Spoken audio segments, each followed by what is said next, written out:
2% of Anglican priests don't believe in God, the survey finds. As many as 16% are agnostic.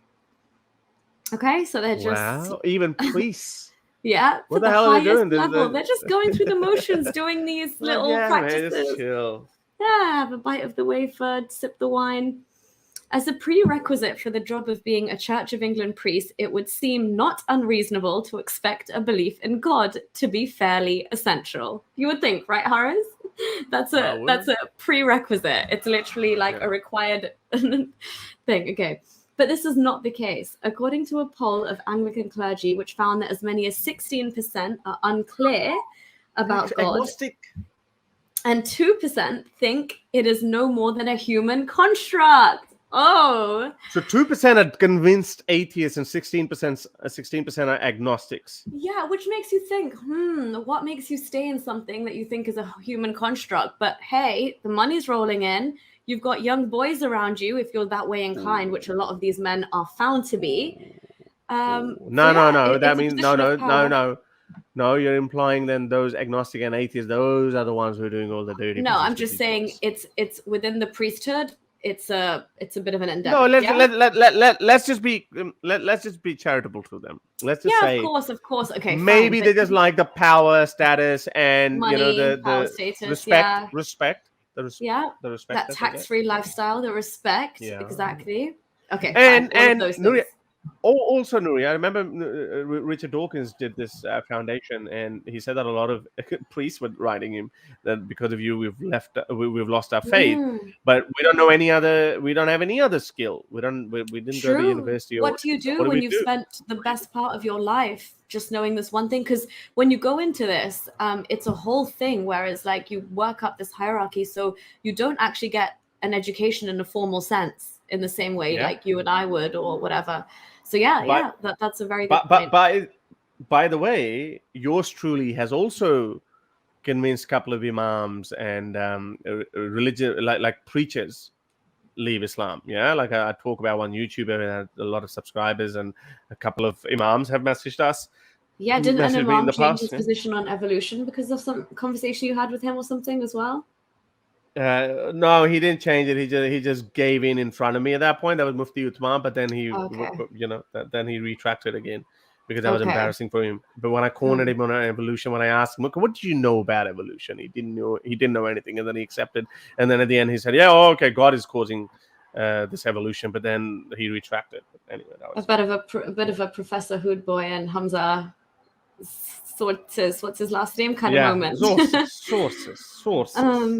Yeah, anyway, so it's 30 years since David Jenkins, then the Bishop of Durham, caused controversy by casting doubt on the resurrection, but it appears that such unorthodox views are widespread amongst Britain's priests.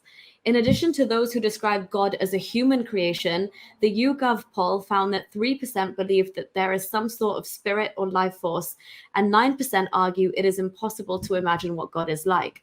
Clergy were significantly more likely to hold unorthodox beliefs the older they were and the longer they had been in the ministry. Nearly 90% of those who were ordained since 2011 believe in God, compared with only 72% of those who became priests in the 60s, research discovered. So then they rejected moves to introduce heresy trials, to take action against clergy over doctrinal, ritual, and ceremonial matters. Okay, so clearly, there is this level of a couple of priests introducing these ideas, and they want to nip it in the bud, so there's no form of mutiny within the priesthood. But yeah, so then there's an organization called Sea of Faith that rejects the church's traditional belief in one personal God and which claims to represent dozens of vicars. So they've got their own version of God going on. And so this retired Church of England priest says, within my congregation, I would like to take the line that how you feel about God is not in the least dependent on whether you think God exists or not. I preach using God's terminology. What's left? What's left? But never with the suggestion that God actually exists. Okay.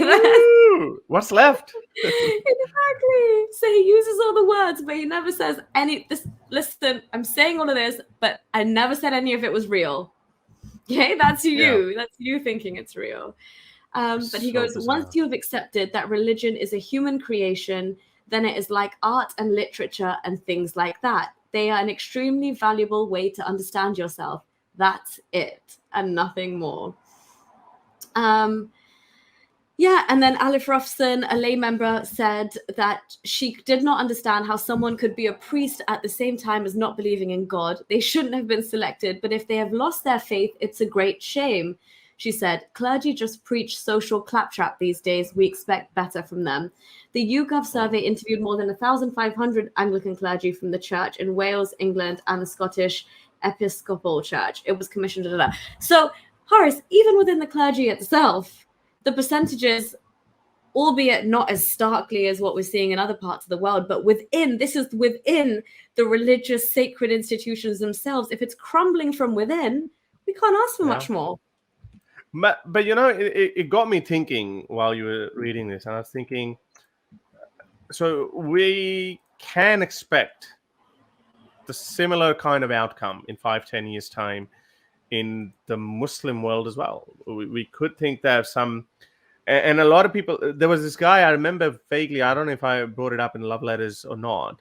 There's this guy who said that he's still an imam, he doesn't believe in it, and are leading the prayers. And he says he loves it every time he gives a khutbah or something. He says he loves it. He's a knowing deep down his heart, this is all BS, and I'm still doing it, because where else is he going to go, the poor guy? But you know, that's really interesting. And I think it's because of the position that they're in, because most times, and even the messages that I get or the people I interact with in calls, it's like that is the hardest part for them. It's once it's clicked in your brain that this is not true, this is not the truth, or it may not be, it is the hardest part then to try and fake your way through those motions of praying, of fasting, of saying the things you're supposed to say, of hearing people discussing it in this revered manner, holding it so sacrosanct, and you're there like, but what about, like, you know, what about what he did to those Jews in that battle? What about this? And what about what he said to like, all of these things are popping in your head. You come to a point where it's like a pot that's just going to boil over.